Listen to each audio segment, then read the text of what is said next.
Todo cheer ang mga Koreana kay Alvano, nakaw bola sa game, pinanis ang bantay ni Kabayan. Grabing playmaking ni Ethan Alvano para sa Wonju DB. Eto na mga idol, magandang balita para sa mga nanonood ng mga laban ng mga Pinoy import sa Korean Basketball League. Posible mga idol at kung sakali, kauna-unahang Pinoy sa Korea ang makakatanggap ng Most Valuable Player Awards bilang local player ng Korea. Kung magtutuloy mga idol ang magandang performance ni Kabayan Ethan Alvano sa ongoing season ng KBL, ayon sa report sa Korea, expected mga idol na siya ang first Filipino player in KBL history to be eligible for MVP as domestic player. Ibig sabihin mga idol, overall MVP ngayong season ay pwede niyang makuha.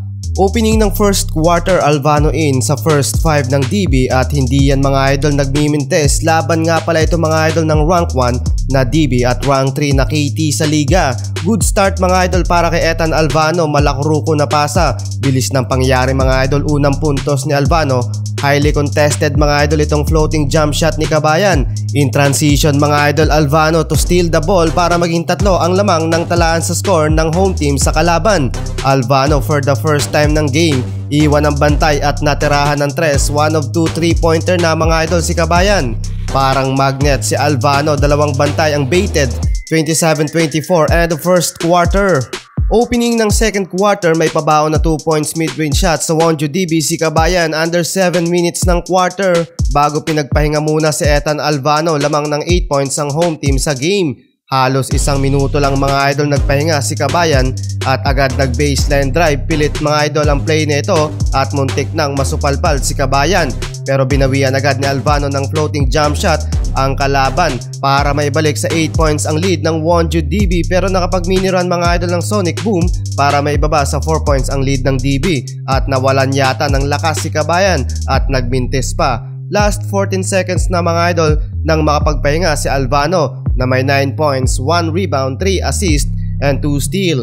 And the first half, Wonju DB up by 6 points, 52-46. Second half ng game, fast facing ang ginawa ng Wonju DB para maiwan sa tala ng scoring ang kalaban. 50% beyond the arc na mga idol si Ethan Alvano.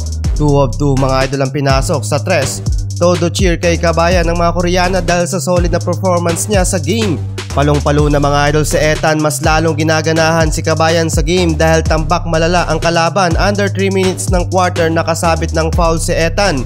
Perfect 2 of 2 free throw ang naipasok niya. Spotted ang mga fans ni Alvano sa court side. Matunog na din mga idol ang pangalan ni Kabayan sa Korea. 78-70 pabor sa Wonju DB. Halfway ng fourth quarter, biglang inalat ang Wonju DB sa pagpasok ng bola sa basket. Tagal naka-recover ng DB para makapag-mini run.